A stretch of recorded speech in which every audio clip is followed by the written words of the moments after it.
Sentro ang papel ng Philippine National Police sa mas pinalakas na kooperasyon sa pagitan ng Intellectual Property Office Philippines at mga local government units upang tuluyang walisin ang mga pekeng produkto sa merkado.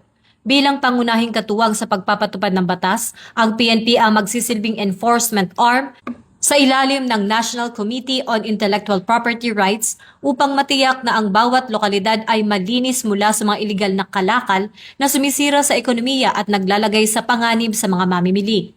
Ang aktibong partisipasyon ng PNP ay direktang nakaangkla sa focused agenda ni PNP Chief Police General Jose Melencio Nartatis Jr., partikular na sa strengthened police operations. Patunay ng epektibong operasyon ng kapulisan ang pagkakakumpiska ng aabot sa 475.61 milyong halaga ng counterfeit goods sa unang bahagi pa lamang ng 2026.